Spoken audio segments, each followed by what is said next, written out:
తాకట్లో ఉన్న మీ బంగారాన్ని విడిపించి ఆ రోజు ఆన్లైన్ రేటుకి కొంటాం. Sharma gold company. నమస్కారం, మీరు చూస్తుంది సుమన్ టీవీ. నేను మీ కీర్తి. నాతో పాటు ప్రముఖ ఆస్ట్రాలజర్ గోనుకుంట్ల సురేష్ గారు ఉన్నారు. నమస్తే అండి. నమస్కారం అండి కీర్తి గారు.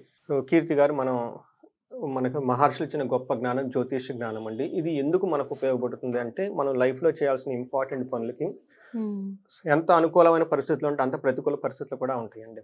అయితే ఈ ప్రతికూల పరిస్థితులు ఎప్పుడు ఎలా మనకు ఉంటాయి అనేది జ్యోతిష శాస్త్ర జ్ఞానం మనం తెలుసుకొని తదనుగుణంగా మనం చక్కగా ప్లాన్ చేసుకోవాలన్నమాట. అయితే మనిషి చేసే పనులు ధర్మార్థ కామ మోక్షాలు ఎలాంటి వాళ్ళైనా సరే భూమి మీద ఎక్కిన తర్వాత లాస్ట్ వరకు చేయాల్సిన పనులు ఈ 4 ఉంటాయండి.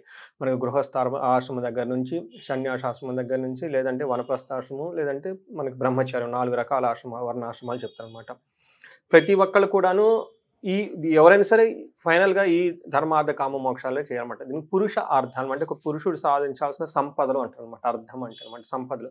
అయితే వీటి సాధించేటప్పుడు చాలా ప్రతికూలమైన పరిస్థితులు ఉంటాయి కాబట్టి జనాలు ఎక్కువగా ఇబ్బంది పడకుండా మనకి బ్రహ్మ మొదలైన మహర్షులు, గొప్ప గొప్ప దేవుళ్ళు, వీళ్ళంతా మనకి మహర్షుల ద్వారా, వశిష్ఠ మహర్షి, నారద మహర్షి, గొప్ప మహర్షుల ద్వారా మనకి బ్రహ్మ నుంచి డైరెక్ట్గా మనకు వచ్చిన ఒక జ్ఞానం అండి, జ్యోతిష జ్ఞానం. ఇది రహస్యాతి రహస్యంగా పెట్టిన రహస్యం అండి. ఇది జనరల్గా ఈ జ్ఞానం అందరికీ అర్థం కాదు. బట్ ఎవరైతే ఈ జ్యోతిష జ్ఞానం నేర్చుకుంటారో, వాళ్ళని ఫాలో అవుతారో, వాళ్ళకి శోకం ఉండదని చెప్తారనమాట. అంటే మనకి టైం టు టైం ఇది ఇండికేట్ చేస్తుంది ఎక్కడ పాజిటివ్గా ఉంటుంది, ఎక్కడ నెగిటివ్గా ఉంటుంది అని చెప్పేసి.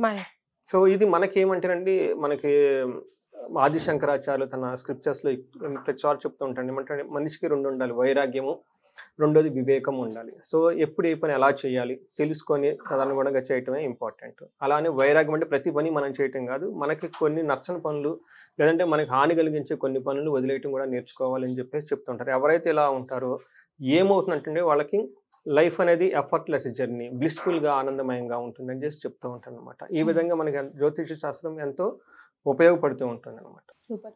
సో మరి తదుపరి ధనుసు రాశి వారికి ఎలా ఉండబోతుందో తెలుసుకుందాం. సో ధనుసు రాశి కనుక చూసుకుంటే ఇందులో నక్షత్రాలు మూల 1, 2, 3, 4 పాదాలు, పూర్వాషాఢ 1, 2, 3, 4 పాదాలు, ఉత్తరాషాఢ ఫస్ట్ పాదం. సో ఇవి అన్ని అంతేకాకుండా పేరు బలం కనుక మనం చూసుకుంటే వీళ్ళకి యో, ఏ, యో, బా, బి, బు, దా, భా, ధా, భే, ఈ అక్షరాలు మోరార్లెస్ ఇదే సౌండ్తో ఉన్న అక్షరాలంతా మనకి ధనుసు రాశి కింద వస్తారని మనం చెప్పుకోవాలన్నమాట. మనకి గ్రహ స్థితి కనుక చూసుకుంటే మనకి 4 గ్రహాలు కనుక మేజర్ ఇంపార్టెంట్. అవి కూడా మంత్లీ మారే గ్రహాల యొక్క పరిస్థితి మాస ఫలాల మీద ఎక్కువ ఇంపాక్ట్ చూపిస్తుంది అనమాట. ఇందులో ఫస్ట్ సూర్యుడు వచ్చేప్పటికి మకర రాశిలో 14వ తారీఖున, బుధుడు సంచారం జనవరి 4న ధనుసు రాశిలోకి, శుక్రుడు కుంభరాశిలోకి సెకండ్ హౌస్లో అనుకొని చెప్పుకోవాలన్నమాట. 28 నుంచి వెళ్ళి ఉంటూ ఉన్నారన్నమాట. కుజుడు వచ్చేటప్పటికి మిథున రాశిలో ప్రవేశిస్తున్నాడండి జనవరి 21. దానికి ముందు వాళ్ళు కర్కాటక రాశిలో ఉంటారనమాట. ఈ గ్రహాలను అనుసరించి మనకి మహర్షులు ఒక సిస్టమ్ ఇచ్చాడు, ఒక కాన్సెప్ట్, సూక్ష్మ గోచారం, లఘు గోచారం అంటే. అంటే మనకి టీవీలో వార్తలో హెడ్లైన్స్ లాగా వెరీ బ్రీఫ్గా మనం ఏంటనేది తెలుసుకోవచ్చు. తర్వాత ఇందులో ఫస్ట్ 15 days ఎలా ఉంటుందంటే స్థాననాశం, మృతి, పరాభవం, విత్తసిద్ధిం. అంటే ఈ టైంలో వీళ్ళకి ఫైనాన్షియల్ ప్రకారం చాలా బాగుంటుంది. తర్వాత వీళ్ళకి భయపడే సిచ్యువేషన్స్, అగౌరవం పడే సిచ్యువేషన్స్ ఎక్కువగా వచ్చే అవకాశం ఎక్కువగా ఉంది. డేంజర్ టు లైఫ్ అని చెప్తూ ఉంటారు. ఎందుకంటే ఫస్ట్ హౌస్లో సూర్యుడు ఉండడం అంత మంచిది కాదనమాట. హెల్త్ కాంప్లికేషన్స్ ఉండే అవకాశం ఎక్కువగా ఉంటుంది. తర్వాత చేంజ్ ఆఫ్ ప్లేస్, స్థాన నాశనం, ఉన్న పొజిషన్ నుంచి అక్కడెక్కడో కొంచెం ఇబ్బందులు పడేసి వేరే ప్లేస్కి వెళ్ళటం కానీ, లేదంటే కొంచెం డీప్రమోషన్ లాంటివి వచ్చేసి కొంచెం చేంజెస్ అయితే ప్రొఫెషన్ రిలేటెడ్ మ్యాటర్స్లో ఉంటాయి. తర్వాత వీళ్ళకి 15th తర్వాత ఎలా ఉంటుందంటే ధనం, మృతం, అర్ధాక్షయం, విభూది అని చెప్తారన్నమాట. అంటే 2 విషయాలు చాలా పాజిటివ్గా ఉంటుంది. ధనం ప్రకారం చాలా బాగుంటుంది. తర్వాత టోటల్ నెక్స్ట్ 30 days వీళ్ళకి చాలా ప్రాస్పెరిటీ ఉంటుంది పనిచేసిన దగ్గర. అంటే 15th తర్వాత మనం చెప్పుకోవాలన్నమాట. అయితే 2 విషయాలు ఛాలెంజ్ ఏమంటేనండి అర్ధాక్షయం, మృతి అని చెప్తారన్నమాట. వీళ్ళకి కొంచెం జీవితానికి కొంచెం ప్రమాదకరమైన రోజుల్లాగా ఉండే అవకాశం ఎక్కువగా ఉంటుంది. ధనాన్ని కూడా వృధాగా కోల్పోయే అవకాశం ఎక్కువగా ఉంది. 15 days కదండి, 15th నుంచి మళ్ళీ వచ్చే 15th వరకు. అంటే సూర్యుడు ఎంటర్ ఫస్ట్ 10 days ఇంపాక్ట్ ఎక్కువగా ఉంటుందండి. నిజంగా చెప్పుకోవాలంటే వీళ్ళకి 15th నుంచి 25th వరకు వీళ్ళ యొక్క ఇంపాక్ట్ చాలా ఎక్కువగా ఉంటుంది.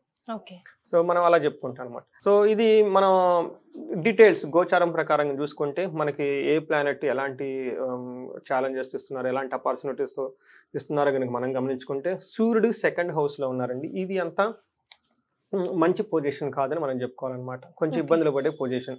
ఎలాంటి ఇబ్బందులు పడుతుంటే హీనత్వం, దుష్ట సంసర్గో, మనస్తాపో, వ్యధ.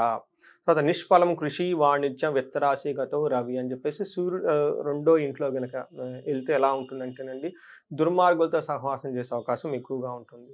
సో నీచ బుద్ధి ఉంటుంది, ఏదో ఒకటి చేసేసి మనం పనిని అవగొట్టేసుకుందాం, ఎవరు చూసారన్న ఒక యాంగిల్ ఎక్కువగా ఉంటుంది. తర్వాత అది చేస్తున్నామని బట్టి మనసులో ఎక్కడో బాధ కూడా ఉంటుంది. బట్ వ్యాపారంలో కూడాను వాళ్ళకి అంత నష్టాలు వచ్చే అవకాశం ఎక్కువగా ఉండేది. పని చేస్తే అంత త్వరగా రిజల్ట్ రాదనమాట. తర్వాత నిష్ఫలం కృషి వాణిజ్యం అని చెప్తారనమాట. అంటే వాణిజ్యం బిజినెస్ ఏదైనా చేసినా కానీ ఏదైనా ఎక్స్పెక్టేషన్ చేస్తే ఈ టైంలో అంతా వాళ్ళకి ఆశించినంత ఫలితాలు లేక ఇబ్బంది పడే అవకాశం ఎక్కువగా ఉంటుంది.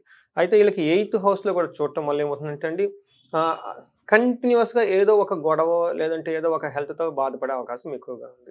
సో సూర్యుడు వీళ్ళకి అంత అనుకూలంగా లేదు కాబట్టి ఇది మనసులో పెట్టుకొని కొంచెం జాగ్రత్తగా ప్లాన్ చేసుకుంటే మంత్ అంతా చక్కగా ఉంటుంది. ఈ టైం దాటిపోతే వాళ్ళు బయటపడ్డట్టేనండి. కరెక్ట్ అండి. ఫస్ట్ పర్టికులర్గా 15th నుంచి 25th 10 days కనుక ఈ విషయంలో కొంచెం ఎక్కువగా ఉంటుంది. అంటే వాళ్ళ ఒక తీవ్రత అంటారు కదండి, ఇన్ఫ్లుయెన్స్ ఎక్కువగా ఉంటుంది అనమాట.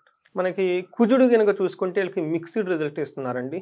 అది కూడా 21st వరకు ఉంటుంది. వీళ్ళు 11th హౌస్ 3rd హౌస్ని చూస్తున్నారు. 60% కుజుడు చాలా పాజిటివ్గా ఉన్నాడు, 30% ఛాలెంజింగ్గా ఉందన్నమాట. ఫస్ట్ ఇక్కడ పాజిటివ్గా ఎలా ఉంటుందంటే ఆరోగ్యం, సంతోషం, వస్త్రలాభం, యత్నానుకూలత్వం. అంటే సూర్యుడు మనకి ఇబ్బంది పెడుతున్నా కుజుడు వాళ్ళకి సపోర్ట్ ఇచ్చేసి ఫైనల్గా పనిలో టోటల్గా పాజిటివ్గా ఉంటుందని మనం చెప్పుకోవాలన్నమాట, కొంచెం ఇబ్బందులు పడినా కానీ. తర్వాత 3rd ఆస్పెక్ట్లో ఉండడం ఏమవుతుంది, విస్తలాభం, ఆరోగ్యం, ఇష్టసిద్ధి, వస్త్రలాభం, ధనం అని చెప్తూ ఉంటారంటే ఈ టైంలో 3rd హౌస్లో ఉండటం వల్ల మీ దృష్టి ఉండటం వల్ల అంటే వాళ్ళు పడిన కష్టానికి తగిన రిజల్ట్ అయితే వస్తూ ఉంటుంది. ఆరోగ్యంగా ఉంటారు, అనుకున్న పనులన్నీ అనుకున్నట్టుగా సాధించుకుంటూ ఉంటారు. ఈ టైంలో వాళ్ళకి వస్త్రలాభము అవన్నీ కూడాను, ధనప్రాప్తి కూడా చక్కగా చూపిస్తుంది.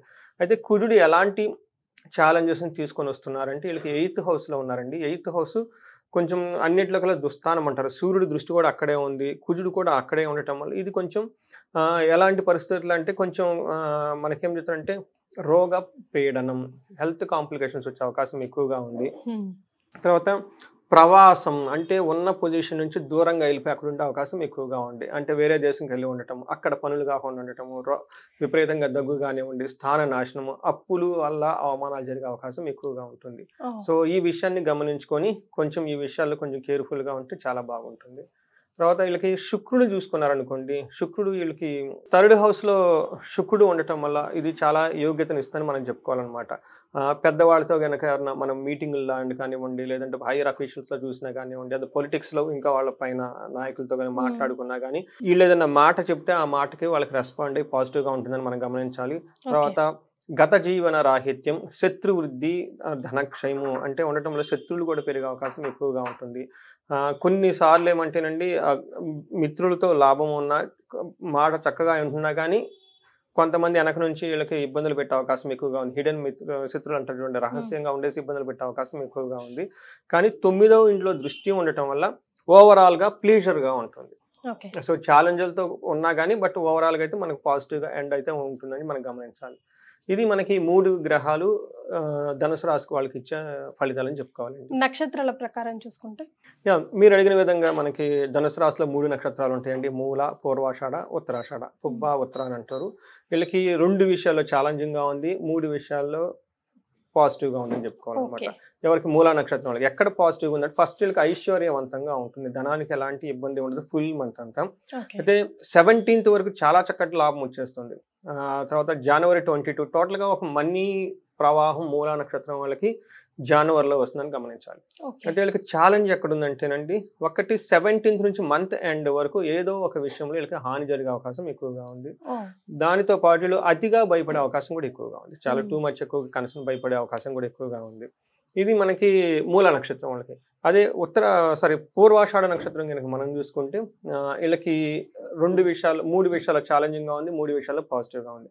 వీళ్ళు ఎక్కడ పాజిటివ్గా ఉందంటే వీళ్ళకి January 11th నుంచి మంత్ ఎండ్ వరకు ఐశ్వర్యవంతంగా ఉంటుంది, ఇదొక పాజిటివ్. తర్వాత January 11th ముందు ఏ పని చేసినా లాభంగా వాళ్ళు ముగిస్తారు. బట్ టోటల్గా సౌఖ్యంగా ఉంటుంది, ధనలాభం చాలా చక్కగా ఉంటుంది. వీళ్ళకి 2 విషయాలు కేర్ఫుల్గా ఉండాలి. January 11th ముందు అనుకున్న పనిలో ఏదో ఒక ప్లాన్ వాళ్ళకి డిస్టర్బెన్స్ అయ్యి దానివల్ల అది లాస్ వచ్చే అవకాశం ఎక్కువగా ఉంటుంది. 12th నుంచి మంత్ ఎండ్ వరకు ధనం వస్తూ ఉంటుంది, ధనం ఖర్చు అయిపోతూ ఉంటుంది. వచ్చినట్టు ఖర్చు అయిపోయే అవకాశం ఎక్కువగా ఉంటుంది, ఇది గమనించుకోవాలి. మనకి ఉత్తరాషాఢ నక్షత్రం చూసుకున్నాం అనుకోండి, వీళ్ళకి 3 విషయాల్లో పాజిటివ్గా ఉంది, 3 విషయాల్లో నెగిటివ్గా ఉంది. ఫస్ట్ ఎక్కడ పాజిటివ్గా ఉందంటే వీళ్ళకి ఐశ్వర్యవంతంగా ఉంటుంది, సుఖంగా ఉంటుంది, ధనలాభం ఉంటుంది, విశేష ధనలాభం ఉంటుంది. ఎక్కడ ఛాలెంజ్ ఉంటుంది వీళ్ళకి ధన నాశనం కూడా ఉంటుంది, అంటే ధనానికి తగినంత రాకుండా ఇబ్బంది పడే అవకాశం ఎక్కువగా ఉంది. మృత్యు భయం జనవరి 11th వరకు హెల్త్ కాంప్లికేషన్స్ సంథింగ్ వాళ్ళకి మృత్యు భయం పెట్టుకొని వాళ్ళు చాలా టెన్షన్ పడుతుండే అవకాశం ఎక్కువగా ఉంది. 11th నుంచి 24th మధ్యలో ఈ 15 days అని మనం అనుకోవాలి, లేదంటే ఒక 13 days. ఈ 13 daysలో వాళ్ళు ఒక ప్రాపర్గా ప్లానింగ్ చేసుకుని చేద్దాము సక్సెస్ అవుతుంది అనుకున్న పని కాకుండా ఇబ్బందులు పడే అవకాశం ఎక్కువగా ఉంది. ఓకే, సో ఇది మీరు గమనించుకొని చక్కగా ప్లాన్ చేసుకుంటే డేట్లు కూడా ఇచ్చాం కాబట్టి చాలా బాగుంటుంది. కానీ హెల్త్ పరంగా అయితే స్థలం చేంజ్ అవ్వడం అంటే మానసికంగా హెల్త్ పరంగా కూడా బాగాలేదనే అనిపిస్తుంది ధనుసు రాశి వారికి. మరి వాళ్ళకి ఏమైనా రెమెడీస్ సజెస్ట్ చేయండి సురేష్ గారు. సో మీకు అడిగిన విధంగా చూసుకుంటే వీళ్ళకి ఏమంటారంటే అండి, పూర్వాషాఢ ఉత్తరాషాఢ నక్షత్రం వాళ్ళకి లేడీస్ అయితే జెంట్స్ ద్వారా ప్రాబ్లమ్స్ వచ్చే అవకాశం ఎక్కువగా ఉంది, జెంట్స్ అయితే లేడీస్ ద్వారా వచ్చే ప్రాబ్లం ఎక్కువగా ఉంది. అది ఆఫీస్లో కానివ్వండి, లేదంటే మనకి పొలిటిక్స్లో కానివ్వండి, ఒక నాయకత్వ లక్షణాల్లో ఉన్న వాళ్ళకి ఈ అవకాశం ఎక్కువగా ఉంది. మరి పూర్వాషాఢ నక్షత్రం మరియు ఉత్తరాషాఢ నక్షత్రం వాళ్ళకి రాహుకేతుల ఎఫెక్ట్ కూడా, శని యొక్క ఎఫెక్ట్ కూడా ఎక్కువగా ఉందండి. వీళ్ళకి మనం చూసుకుంటే మీకు ఇందాక ధనహీనత అని చూపిస్తుంది. వీళ్ళకి ఎవరైనా కనుక ధనానికి బాగా ఇబ్బంది పడుతూ ఉంటే కనుక కనకదార స్తోత్రాన్ని ఒక 40 రోజులు దీక్ష బట్టి చక్కగా ఉదయాన్నే కనుక చదివితే, మొదట్లో కష్టంగా ఉంటుంది, కొంచెం 23 శ్లోకాలు ఉంటాయి కాబట్టి, కానీ ఇది చదవగలిగితే వీళ్ళకి ఎప్పుడు నిరంతరం ధన ప్రవాహం ఉంటుందండి. ఓకే, తర్వాత వీళ్ళకి అనుకున్న పనులలో డిస్టర్బ్ అయ్యే అవకాశం ఎక్కువగా ఉంది కాబట్టి లక్ష్మీ గణపతి హోమం కానీ, తర్వాత మహామృత్యుంజయ హోమం చేసుకున్నా కానీ అతిగా భయపడే అవకాశం ఎక్కువగా ఉంది కాబట్టి వీళ్ళు కనకదుర్గమ్మ కనుక దర్శనం చేసుకోగలిగితే చాలా చక్కగా బాగుంటుందండి. Right, thank you so much Suresh గారు. థ్యాంక్ యూ అండి.